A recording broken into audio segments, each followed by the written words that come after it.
Hello everyone, welcome to Impact Career Tutorials. আজিৰ এই ভিডিঅ'টোত আমি 20 মাৰ্চৰ ইম্পৰ্টেণ্ট নিউজ আপডেটছ কিছুমান আলোচনা কৰিম আৰু আজি আমাৰ প্ৰথম টপিকটোৰ MCQ হৈছে এইটো the which of the following is true about the monitoring and oversight of the brownfield ammonia urea complex project at BVFCL, that is Brahmaputra Valley Fertilizer Corporation Limited Namrup. তাৰ এগেইনষ্টে চাৰিটা ষ্টেটমেণ্ট দিয়া আছে আৰু চাৰিটা option আপোনালোকে শুদ্ধ উত্তৰটো comment ছেকশ্যনত লিখি জনাব। তো নিউজত কিয় আছিলে এই টপিকটো নিউজত আছে because union cabinet chaired by PM Narendra Modi has approved 12.7 lakh metric tons annual capacity of annual ammonia urea complex at BVCL Namrup. BVCL or premise-ote এই কমপ্লেক্সটো এষ্টাব্লিছ কৰা হ'ব।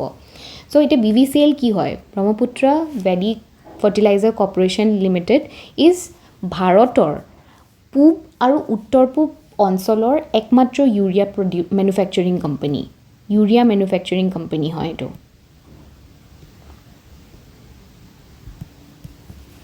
আৰু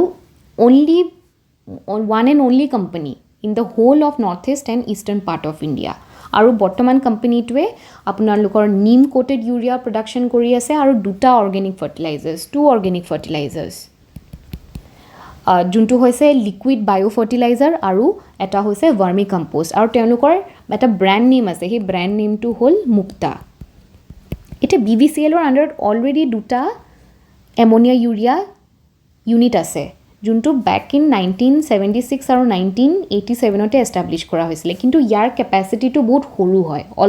অকণমান, কিন্তু এতিয়া সেইটো এক্সটেণ্ড কৰিবৰ কাৰণে এক্সপাণ্ড কৰিবৰ কাৰণে এই প্ৰচেষ্টাটো অনা হৈছে চ' ডেট এনুৱেলি মানে এটা বছৰত 12.7 লাখ মেট্ৰিক টনছ প্ৰডাকশ্যন হ'ব। এতিয়া আৰু এটা ইম্পৰ্টেণ্ট হৈ যায় যে এই ব্ৰাউনফিল্ড শব্দটো কিয় লিখা আছে ইয়াতে। ব্ৰাউনফিল্ড প্ৰজেক্ট কাক কোৱা হয়, কোনবোৰ ব্ৰাউনফিল্ড প্ৰজেক্টছ হয়? তো মই এটা ডায়েগ্ৰাম আঁকি পেলাই দেখাইছোঁ। ছাপ'জলি এইটো BVFCLৰ কমপ্লেক্স হয়, মানে কেম্পাছটো হয়, তাতে অলৰেডি এতিয়াতো ইণ্ডাষ্ট্ৰিটো ছেট হৈ আছে already. It is a well established industry, ইয়াতে ফেক্টৰিজ আছে, বিল্ডিংছ আছে, চব মেনুফেকচাৰিং ইউনিটছবোৰ আছে। এতিয়া বৰ্তমান তাৰ কেপাচিটিটো সৰু আছিলে, ল' কেপাচিটি। এতিয়া এক্সপাণ্ড যেতিয়া কৰিম আমি এইটো এক্সপাণ্ড কৰি আছোঁ বা আমি ৰিডেভেলপ কৰি আছোঁ। এনেকুৱা প্ৰজেক্টবিলাকক ব্ৰাউন ফিল্ড প্ৰজেক্ট বুলি কোৱা হয়, য'ত অলৰেডি ইনফ্ৰাষ্ট্ৰাকচাৰ ডেভেলপমেণ্ট আছে, য'ত অলৰেডি এটা ইণ্ডাষ্ট্ৰি আছে, য'ত অলৰেডি বিল্ডিংছ ফেক্টৰিজ আছে, অলৰেডি এক্সিষ্ট কৰে, কিন্তু তাতে আমি যেতিয়া ভেলু এডিশ্যন কৰাৰ নিচিনা এটা বস্তু যেতিয়া আমি তাতে এক্সপাণ্ড কৰোঁ বা ৰিডেভেলপ কৰোঁ তেতিয়া আমি সেইবোৰ ব্ৰাউনফিল্ড প্ৰজেক্ট বুলি কওঁ। অথচ গ্ৰীণফিল্ড প্ৰজেক্ট বুলি এটাও আছে। গ্ৰীণফিল্ড প্ৰজেক্ট মানে হ'ল যেতিয়া আমি পূৰা স্ক্ৰেটছৰ পৰা আৰম্ভ কৰোঁ, মানে জিৰ' লেভেলৰ পৰা আৰম্ভ কৰোঁ। এইটো এটা প্লট অফ লেণ্ড, তাতে একো নাই,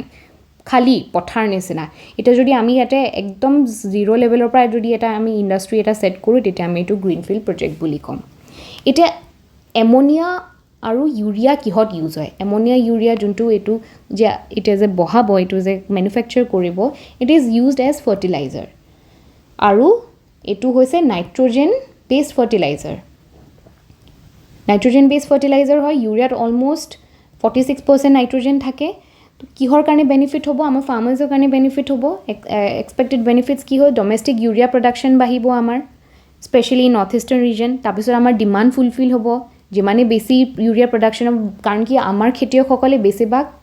most of the times they use urea বেছি ইউজ কৰা হয় এজ এ ফাৰ্টিলাইজাৰ আমাৰ খেতিয়কসকলে। তো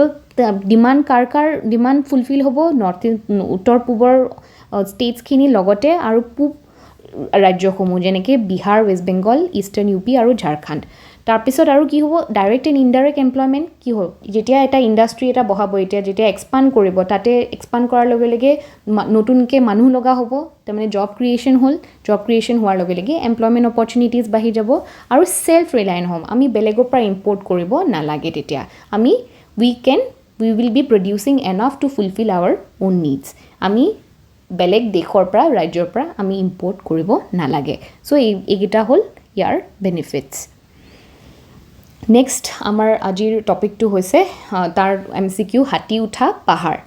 important for both ecological and cultural reasons. So' which of the is true regarding its cultural importance. So' এইটো অপশ্যন ষ্টেটমেণ্ট 1, 2, 3 আৰু 4 ইয়াৰ অপশ্যনসমূহ দিয়া আছে, আপোনালোকে এইটো জনাব। তো হাতী উঠা পাহাৰ ইজ ইন নিউজ নিউজৰ এইটো কাৰণে আছে বিকজ গভৰ্ণমেণ্টে ইয়াতে এটা গ্ৰেনাইট মাইনিঙৰ কাৰণে এলাউ কৰিছে আৰু তাৰ কাৰণে হেতুৰ কাৰণে তাতে বহুত প্ৰটেষ্ট হৈ আছে এমং দ্য লোকেল কমিউনিটিজ ইয়াতে কালচাৰেল এণ্ড ছ'চিয়েল ইম্পৰ্টেঞ্চ কি বুলি কোৱা হয় হিল ক্লাইম্ব বাই এলিফেণ্টছ যোনটো আমি নামটো পাই গম পাইছোঁ হাতী উঠা পাহাৰ ক'ত আছে চিটুৱেটেড ইন মায়ং নিয়াৰ মায়ং মৰিগাঁও ডিষ্ট্ৰিক্টত আছে কালচাৰেল ছিগনিফিকেঞ্চ আছে ফৰ দ্য ট্ৰাইবেল কমিউনিটিজ য'ত তাতে ট্ৰাইবেল কমিউনিটিজৰ এইটো কালচাৰেল ছিগনিফিকেঞ্চ হয় influencing their traditions and daily life এইটো চিম্বল কি হয় চিম্বল অফ আইডেণ্টিটি আৰু হেৰিটেজ তাৰ আমি জিঅ'গ্ৰাফিকেল আৰু এনভাইৰমেণ্টেল ছিগনিফিকেঞ্চৰ কি দেখা পাওঁ যে eastern periphery of Pobitora wild life sanctuary ইষ্টৰ বাউণ্ডেৰীত আছে ইষ্টাৰ্ণ পেৰিফেৰীত আছে দিছ হাতী উঠা পাহাৰ কিহৰ ইষ্টত আছে Pobitora wild life sanctuary and ecologically sensitive area হয় ইয়াতে পবিতৰা ৱাইল্ড লাইফ চেঞ্চুৰীত কি পোৱা যায় why is Pobitora wild life sanctuary famous আপোনালোকে জনাবচোন হায়েষ্ট ডেঞ্চিটি অফ কোনটো এনিমেল পোৱা যায় পবিতৰা ৱাইল্ড লাইফ চেঞ্চুৰীত আৰু বায়'ডাইভাৰ্চিটি হাব কি এনিমেলছ স্পিচিছ পোৱা যায় ইয়াতে নেচাৰেল ৰিফিউজ মানে তেওঁলোকৰ হেবিটেড হয় য'ত এটা স্পিচিছ থাকে সেই ইলাকাখিনি হেবিটেড বুলি কয় আৰু তাৰমানে ৰেফিউজ মানে তাতে থাকে various wild life species including deer foxes monkeys birds and reptiles আৰু তাতে এটা ইউনিক এটা কেৰেক্টাৰিষ্টিক্স আছে এটা ডাঙৰ শিল এটা আছে মেছিভ ৰক পাথৰ কল মলুৱা why is it famous it serves as a seasonal nesting site for bees মৌমাখিয়ে আহি তাতে বাঁহ লয় এই ডাঙৰ ৰক ষ্ট্ৰাকচাৰটো সেইটো কাৰণেও ইম্পৰ্টেণ্ট হয় চ' বায়'ডাইভাৰ্চিটি ইয়াতে যদি ইণ্ডাষ্ট্ৰিয়েল এক্টিভিটি ষ্টাৰ্ট কৰা হয় তো গোটেই ইক'চিষ্টেমটো হাৰ্ম হ'ব সেইটো কাৰণে আচলতে লোকেল কমিউনিটিজবোৰে প্ৰটেষ্ট কৰি আছে গভৰ্ণমেণ্ট ডিচিশ্যনক যে তাতে গ্ৰেনাইডৰ মাইনিঙৰ কাৰণে লিজ এটা দিয়া হৈছে অলৰাইট চ' থাৰ্ড টপিকটোলৈ আহিছোঁ থাৰ্ড টপিকটো আমাৰ তাৰ MCQ হৈছে statements regarding India's first PPP based green waste processing plant launched under the স্বচ্ছ ভাৰত মিছন আৰ্বান ত' চাৰিটা ষ্টেটমেণ্ট দিয়া আছে চাৰিটা অপশ্যনসমূহ দিয়া আছে আনচাৰ কৰিব চ' টপিকটো হৈছে first PPP based green waste processing plant এতিয়া গ্ৰীণ ৱেষ্টবোৰ কি হয় গ্ৰীণ ৱেষ্ট মানে হ'ল বায়'ডিগ্ৰেডেবল ৱেষ্ট যোনবোৰ মাটিৰ লগত মিহলি হৈ যায় যেনেকৈ প্লাষ্টিকটো মাটিৰ লগত মিহলি নহয় তাতে ব্ৰেকডাউন কৰিব নোৱাৰে বেক্টেৰিয়া বা ডিকম্প'জেছবোৰে কিন্তু বায়'ডিগ্ৰেডেবল ৱেষ্ট গ্ৰীণ ৱেষ্টবোৰ যোনবোৰ আমি প্লাণ্টছৰ পৰা পাওঁ ফ্ৰুটছৰ পৰা পাওঁ বা এগ্ৰিকালচাৰেল এক্টিভিটিজৰ যোনবোৰ ৱেষ্ট প্ৰডাক্টছ সেইবোৰেই হ'ল গ্ৰীণ ৱেষ্ট এতিয়া এই প্ৰচেছিং প্লাণ্টটোত কি কৰিব এই গ্ৰীণ ৱেষ্টসমূহ প্ৰচেছ কৰি পেলাই এনেকুৱা কিছুমান প্ৰডাক্টছ বনাব উইচ ইজ মানে ছাষ্টেইনেবলো হয় আৰু এনভাইৰনমেণ্ট ফ্ৰেণ্ডলি হয় আৰু এইটো ক'ত এষ্টাব্লিছ কৰা হ'ব ইন্দোৰ ইন মধ্যপ্ৰদেশ আৰু first PPP public private partnership মানে ছাপ'জ য'ত পাব্লিক ছেক্টৰ মানে গভৰ্ণমেণ্ট ছেক্টৰ আৰু প্ৰাইভেট ছেক্টৰে কোলাবৰেট কৰে to finance or to operate or to build any infrastructure project তো সেইটোকে আমি PPP বুলি কওঁ এইটো গ্ৰীণ ৱেষ্ট প্ৰচেছিং প্লাণ্ট এটা বনাব ইয়াতে বহুত গভৰ্ণমেণ্ট ছেক্টৰো ইনক্লুড থাকিব আৰু প্ৰাইভেট ছেক্টৰো ইনক্লুড থাকিব to convert green waste into eco' friendly products and promote sustainable waste management তো কি কৰিব process wood leaves branches and flowers into pellets and ছটাছ মানে আপোনালোকে দেখা পাব যে ঘৰ বনাবৰ কাৰণে বা আমি দৰ্জা খিৰিকী বনাবৰ কাৰণে যেতিয়া কাঠ কাটে মেচিনেদিও কাটে তেতিয়া তলত দেখিব যে কাঠৰ এনেকুৱা সৰু এনেকৈ গুৰি পৰে সেই কাঠৰ গুৰিবোৰ আচলতে বহুত ইউজ আছে either we can use it as a fuel আৰু ফিল্ডত এনেকৈ খেতি কৰা প্লটবিলাকত এই ছেটিয়াই দিয়ে ওপৰত ছেটিয়াই দিয়াৰ লগে লগে দুটা কাম কৰে এটাটো হ'ল কি যে মইশ্চাৰটো ছইলৰ পৰা যোনখিনি মাটিত মানে মইশ্চাৰ থাকে বা যোনখিনি নিউট্ৰিয়েণ্টছ থাকে সেইখিনি ইভাপৰেট হৈ পেলাই উৰি নাযায় আৰু ছেকেণ্ডলি আৰু এটা কাম কৰে যাতে তাতে একো উইডছবোৰ গ্ৰ' নহয় মানে অলাগতিয়াল এই বনৰীয়া হাবিবোৰ যাতে নহয় সেইটো কাৰণেও ইউজ কৰা হয় চ' তাতে পেলেটছ মানে হ'ল এনেকুৱা চিলিণ্ড্ৰিকেল উড পিচেছ এইবোৰ আচলতে ইণ্ডাষ্ট্ৰিয়েল বইলাৰ্ছবিলাকতো ইউজ কৰা হয় হিটিং পাৰ্পচেছত বইলাৰ্ছত ইউজ কৰা হয় আৰু ঘৰ ঠাণ্ডা জেগাবিলাকত ঘৰ হিট কৰিবৰ কাৰণেও মানে ঘৰটো গৰম ৰাখিবৰ কাৰণেও এই এনেকুৱা পেলেটছবোৰ ইউজ কৰা হয় এনেকুৱা সৰু সৰু সৰু কাঠৰ চুৰুলি বুলি যোনটো আমি কওঁ তেনেকুৱা নিচিনা এটা বস্তু so' to replace coal and contribute to clean energy এতিয়া আমি কি কয়লা জ্বলাওঁ ইণ্ডাষ্ট্ৰিজবিলাক থাৰ্মেল পাৱাৰ প্লাণ্টছ বা এনেকুৱা ইণ্ডাষ্ট্ৰিজবোৰত বইলাৰবিলাকত কোল জ্বলোৱা হয় কিন্তু এতিয়া কোলৰ জেগাত আমি কি কৰিম এনেকুৱা যদি পেলেটছবোৰ আমি প্ৰডাকশ্যন কৰিব পাৰোঁ ৱেষ্ট প্ৰডাক্টছ আমি তেতিয়াহ'লে আমি এনভাইৰনমেণ্ট ফ্ৰেণ্ডলি হ'ব আৰু এইটো ছাষ্টেইনেবল হ'ব in a long run next যোনটো আমাৰ আজিৰ টপিক হৈছে সেইটো হ'ল সংসদ ভাষিনী ইনিচিয়েটিভ তো তাৰ এইটো MCQ হয় which of the following ministries are involved in the launch of the সংসদ ভাষিনী ইনিচিয়েটিভ সংসদ বুলি কওঁতে আপোনালোকে গম পাইছে পাৰ্লিয়ামেণ্ট সংসদ তো চাৰিটা অপশ্যন উইথ দিয়া আছে জনাব তো কণ্টেক্সটো কি হয় লোকসভা ছেক্ৰেটেৰিয়েট এইটো Lok Sabha secretariat and ministry of electronics and information technology this is the ministry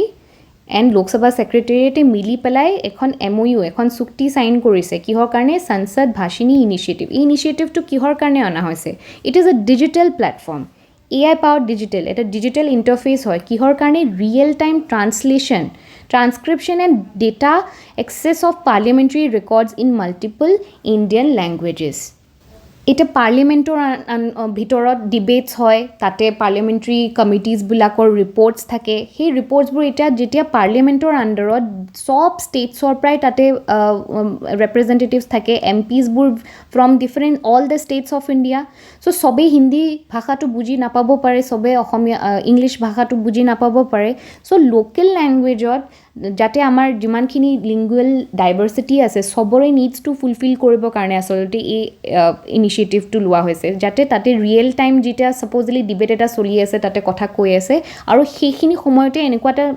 এই এপটোৱে কি কৰিব ট্ৰান্সলেট কৰিব ছাপ'জলি কোনোবাই মালায়ালী ভাষা জানে বা কোনোবাই কানাড়া ভাষা কৈ আছে বা কোনোবাই অসমীয়া আমাৰ যোনজন অসমীয়া ৰিপ্ৰেজেণ্টেটিভ অসমীয়া MP এজন আছে চ' সেই ডিবেটটো কৈ থাকোঁতেনে ৰিয়েল টাইমত অসমীয়ালৈ ট্ৰান্সলেট হৈ গৈ থাকিব সেই গোটেই স্পীচটো বা পাৰ্লিয়ামেণ্টৰ আণ্ডাৰত যিবোৰ পাৰ্লিয়ামেণ্টাৰী কমিটিজ আছে তেওঁলোকৰ ডকুমেণ্টছবোৰ বা ৰিপৰ্টছবোৰো will be translated into regional languages এই ইনিচিয়েটিভটো what will be the benefit of this initiative এই ইনিচিয়েটিভটোৱে কি কৰিব প্ৰমোট কৰিব কি প্ৰমোট কৰিব লিংগুইষ্টিক ডাইভাৰ্চিটিটো প্ৰমোট কৰিব লিংগুইষ্টিক ডাইভাৰ্চিটি আৰু আমি ডিজিটেল এক্সেচিবিলিটি ডিজিটেলি চবেই ৰেকৰ্ডছ বা পাৰ্লিয়ামেণ্টাৰী ডিবেটছসমূহ নিজৰ লেংগুৱেজত লোকেল লেংগুৱেজত এক্সেছ কৰিব পাৰিব চ' আজিলৈ ইমানখিনিয়ে আছিলে আৰু কালিৰ MCQ গীটাৰ আনচাৰটো হ'ব কুৱেশ্যন নম্বৰ 1ৰ আনচাৰ হ'ব B অপশ্যনটো কুৱেশ্যন নম্বৰ 2ৰ শুদ্ধ উত্তৰটো হ'ব option number A question number 3ৰ শুদ্ধ অপশ্যনটো হ'ব অপশ্যন নম্বৰ C আৰু কুৱেশ্যন নম্বৰ 4ৰ শুদ্ধ অপশ্যনটো হ'ব অপশ্যন নম্বৰ A চ' আজিলৈ ইমানখিনিয়ে আছিলে ধন্যবাদ কাইলৈ আমি আকৌ নতুন কিছুমান আপডেটছ লৈ পেলাই আহিম থেংক ইউ